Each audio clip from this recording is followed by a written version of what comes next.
That lingering cuge after your cold is gone. Did you know it might have nothing to do with infection? You feel fine. No fever, no mucus.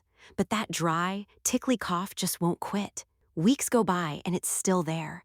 In traditional Chinese medicine, being sick can drain the moisture that coats your lungs. Without it, your airways stay dry and irritated, even after the virus is completely gone. Your body isn't still fighting. It's just running low on something it used up. Try sipping warm pear and honey tea daily.